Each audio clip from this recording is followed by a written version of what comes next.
Well, good afternoon. It's evening over here in London, but this is Jess T on countryradio.uk. And this evening I have the Nashvillains with me.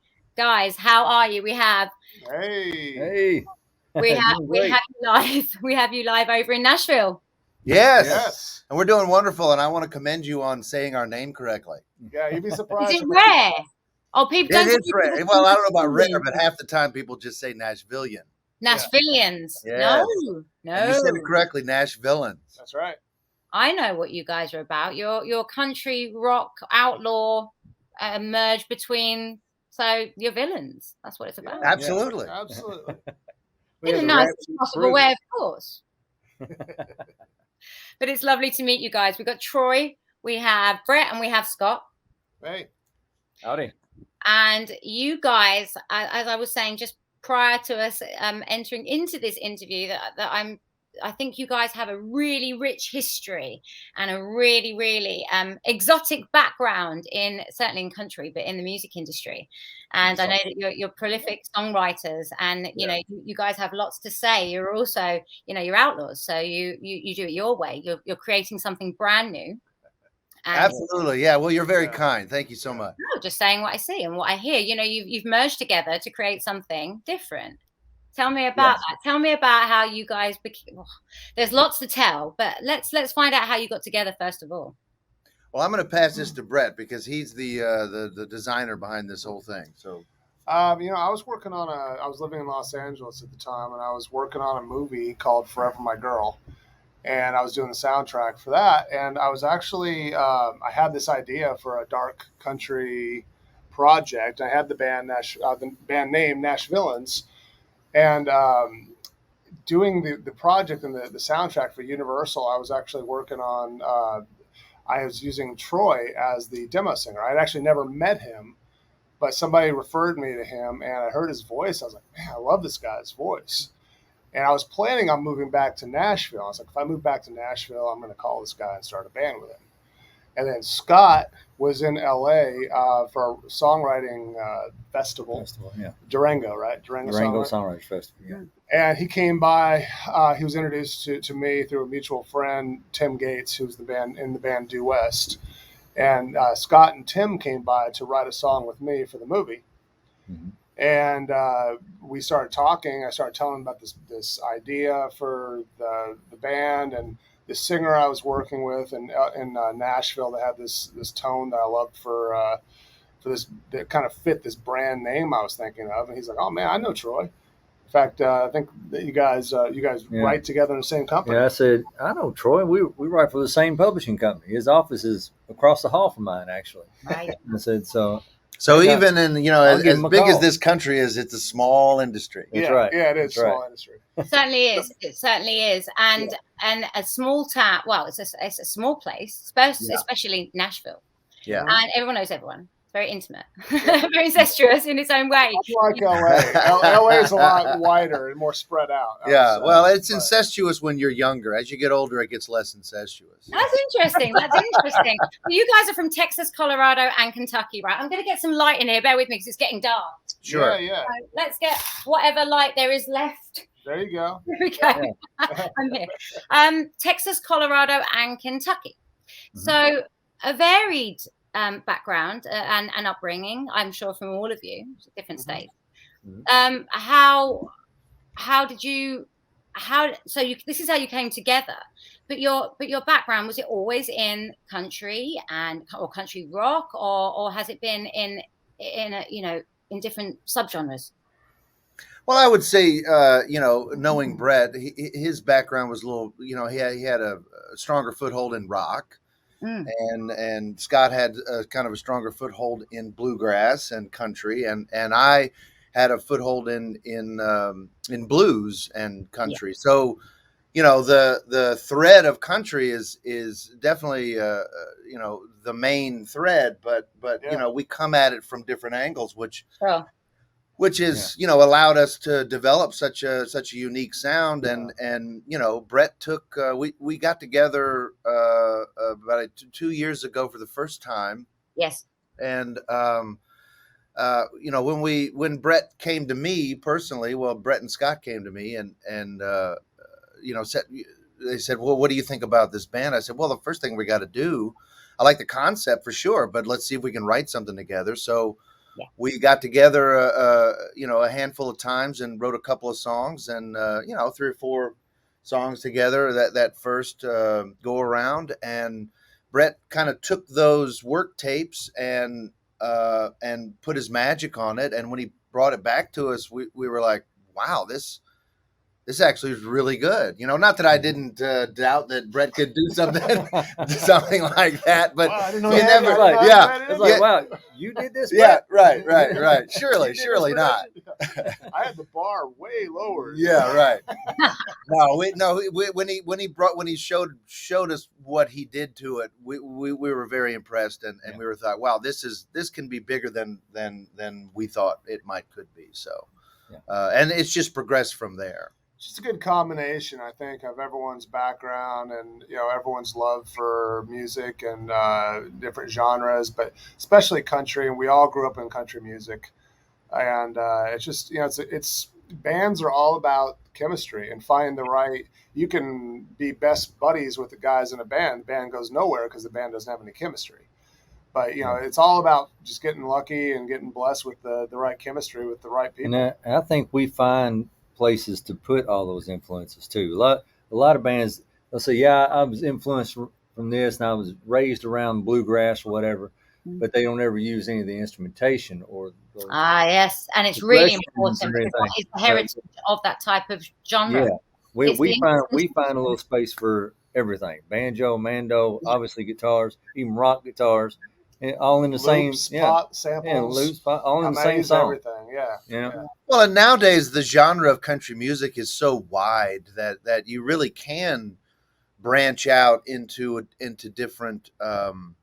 You can expand the sound palette, which is, I think, what we've done. Yeah, that's a great way to describe it. You're absolutely right. It doesn't have, it doesn't have to be contained into one element. There's lots of different variations, and there's room for all. I feel definitely. But you guys have had, you've written so many songs for so many big artists collectively, which obviously starts to shape your, as we were talking about, your experience and your how you perceive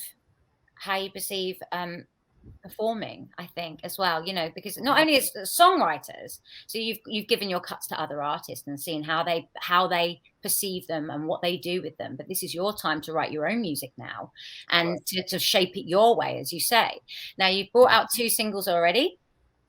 Actually, yes. Tumbling Down and 3, I think, actually. Three official singles. Yeah. 3 official singles. Who Don't is the one that I believe I played out, which I think is a fantastic track. And I know that you have an album coming out, your debut album, later on this year. Do we have any ideas when that's coming?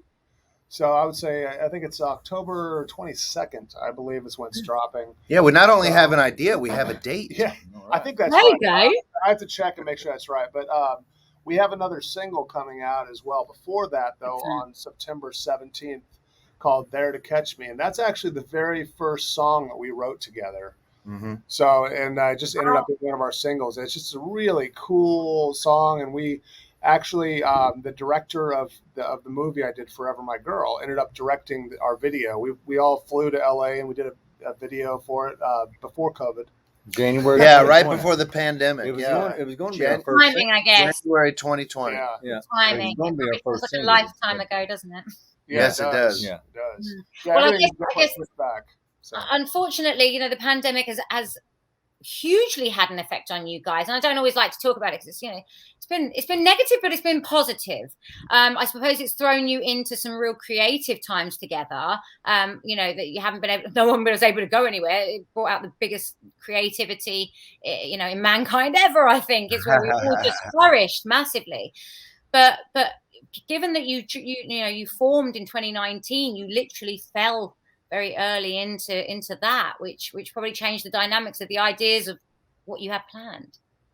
Well, mainly it was the idea. The thing that changed was not being able to play out live. I mean, that was the main thing. I mean, we had already written Yeah. the record before that, and you know, we didn't really get together to write too much because everybody was isolated. You know, there were times when we tried to get on Zoom to do it, but me personally, I can't stand Zoom, right? So, But we did a lot of covers. that's what we did. That's what we did. That was one thing. We kind of played the YouTube game, and we like a lot Right. of bands do these days. They do covers. Right. We did like a Crowded House cover. We did like an We did a Adele bunch. cover. We did a bunch of covers. a bunch of different stuff. Right. Our And that own was spin on interesting it. because I would start it and then I would send what I got to Brett, and then Brett would send what he had to Scott, and then I would put it together with iMovie and everything. And that's generally how that worked. And I know. it worked out pretty well. Yeah. It's amazing the things that that we managed to do, but I know what you mean. A write, and quite a few of us try to do co-writes, and it's not you need to be in the same room and feed off the energy. It's really important. It's definitely much better because there's also latency over. That's the biggest problem. Zoom Is the technicalities of it is what makes it so difficult. Yeah. I'm still doing stuff from home, so I get you. Well, we've all had to adapt. Yeah, and with the possibility of another pandemic coming, we're actually right now in talks with not another the same pandemic, second strain. We're in talks with a company about actually streaming our band live with full band like twice a month. So we're gonna start doing it. Yeah. I think a lot of bands are starting to do that. There's online platforms we can perform, and that way the whole world can see with just a click of the mouse. So. Yeah, I think, as I say, we've had to adapt, and it's not quite the same. But I mean, I guess you guys were probably raring to go. You've got these songs written, you're formed, you're ready to go. You want to just perform live and see the feedback from the audience, and boom, it just stopped. So, we're not the only ones that. Oh no, it was I'm not concerned about everybody else. I'm just concerned about us. That's it. Not ruin my plan. Well. But, so you guys have managed to get out there and start performing for recently. And how have you found it? Great. We've had awesome response. Oh, yeah. Everybody's pent up. Everybody's ready to party. Yeah. I mean, we played the Whiskey Jam out here in Nashville, which is a big thing. That's what my hat is, actually. Yeah. And it's a big deal out here to play that. We played that, and it was packed. It was like the first time we had done a show. Yeah, that was in May. Yeah, after everyone being locked down. No, I'm sorry. That was in June. Was that in June? That was probably. I imagine that felt crazy and surreal. It was a lot of fun. It was great. It was so crazy that I forgot the entire first verse of one of our songs. Yeah. So if you see that on social media, it's just the excitement was overwhelming. Yeah. I'd say that was a good gig then. Yeah.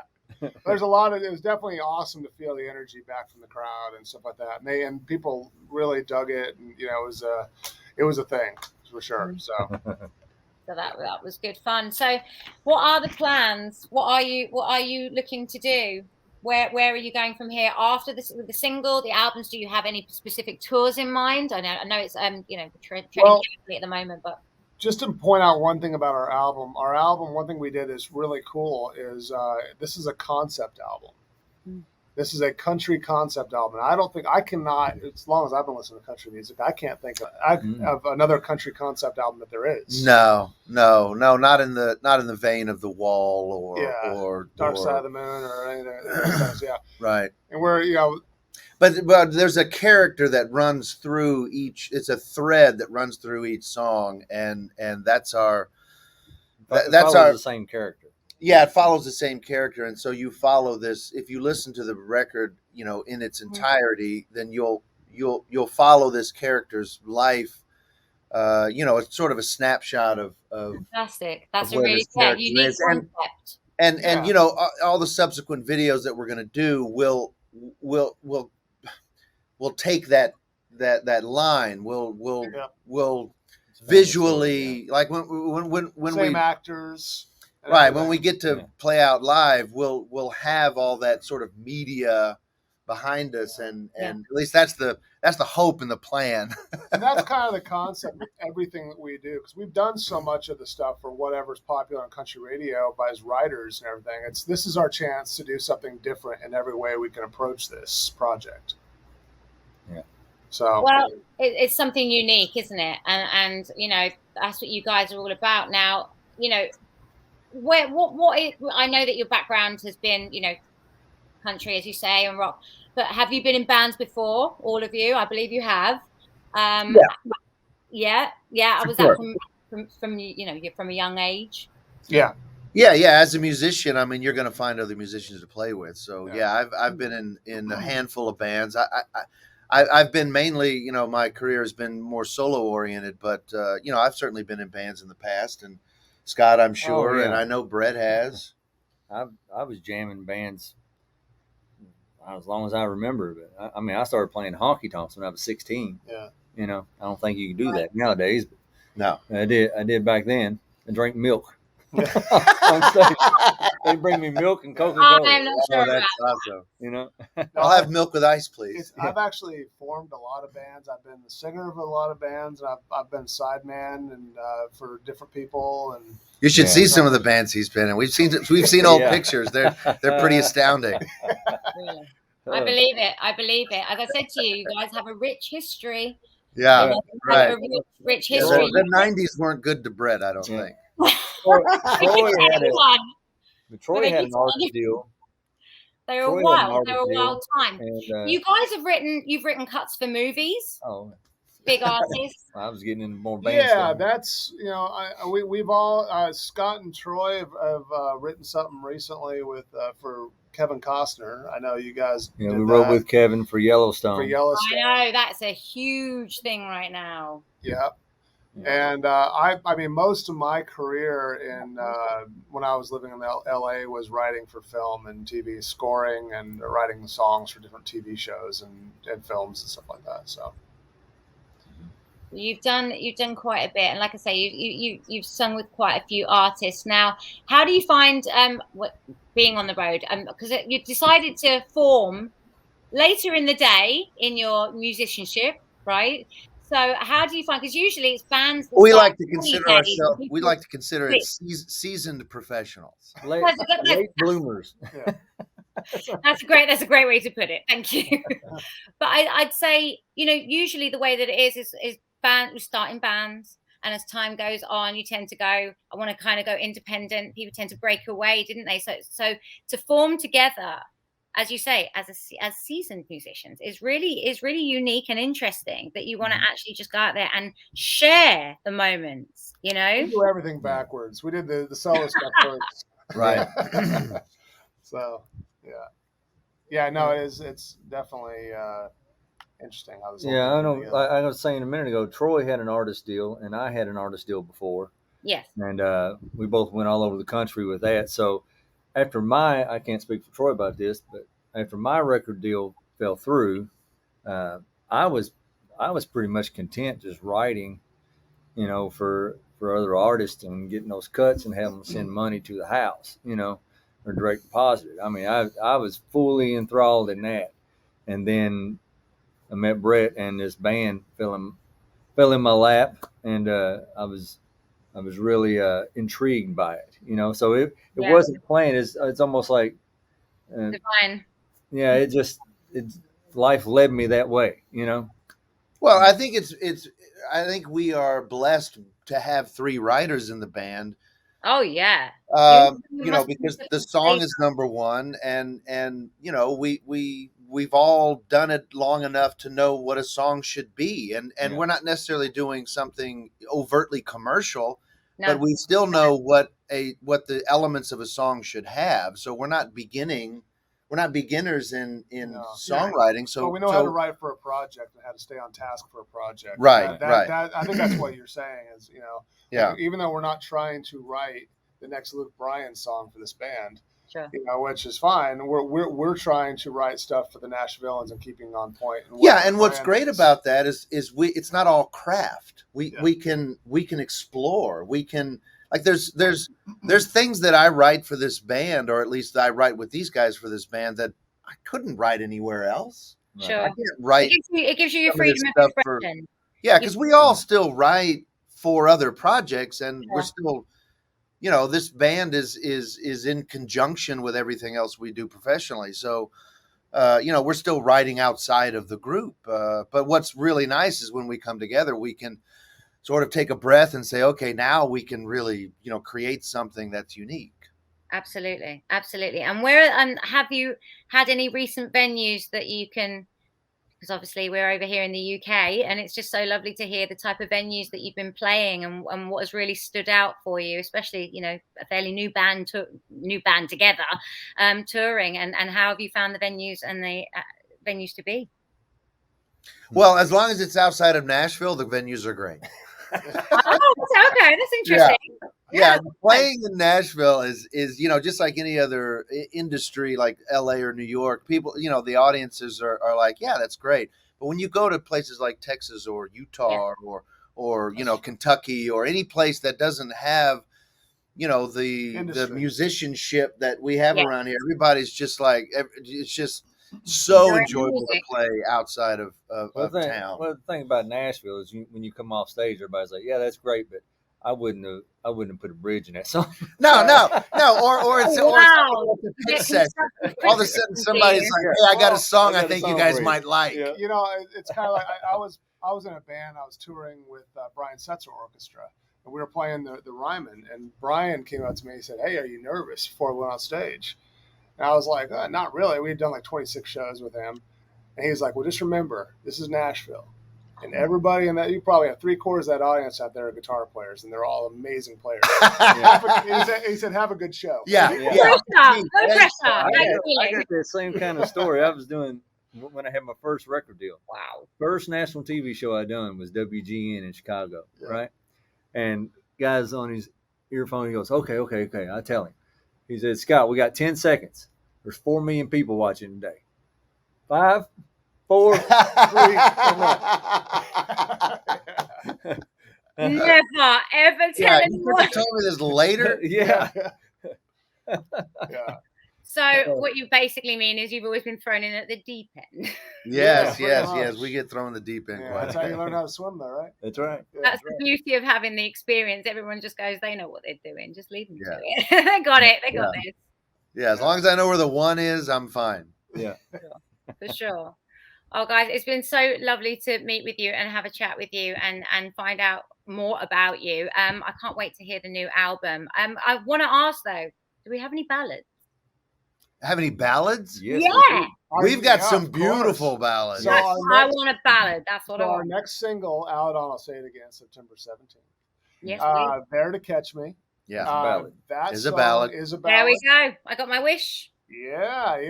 And it's that's what our video is for. It's cool. If you like ballads, you're gonna love this. We got several. We have a good balance of both, but Bonita. Bonita. Check that out. Once it gets out, that's what you're gonna want to listen to. You're gonna want to listen to Bonita. See, this is what I was thinking. You guys can sing. And There to Catch Me, by the way. Right. You guys really, you're fantastic singers and fantastic musicians. And that's what I thought. I've heard what you got, but it's like, I want to hear you really, I want to hear the heart of you. Thank you. Thank you, Jess. That's so sweet. Well, we'll have to send you a copy of There to Catch Me. I'd be absolutely delighted. I'd be honored to spin it out and have all the listeners, hear a different side of you, I guess, as well. They've heard the rock. Yeah. So let's hear the heart. Yeah. We're all just a bunch of mushy teddy bears. Yeah. I was gonna say you've got families. Of course you are. Really. Well, I'll tell you what. We would love to come over there and play. I think that would be once we can do that in the world. Yeah. I think that would be really a thing to shoot for. Please do. We'd love to have you over here. Really unique. Really, you're a really unique set of guys, and you're bringing a whole different flavor. And I think it's something that we certainly haven't seen over here. So it would be our honor. That's great. Thank you. Truly. Well, it's been wonderful to talk to you, and I wish you all the very best of the success with your new album and with the single. And September the 17th, in case you didn't hear it, just saying. That's right. Yeah. And we look forward to hearing from you real soon. Thank you so much, Jess. Have a good evening. Lovely to meet you guys. You too. Good to meet you. Hi, guys. It's Jess T on countryradio.uk. Thank you for watching. Don't forget to subscribe and know that there will be plenty more music videos, live exclusives and performances from country music artists across the UK and beyond.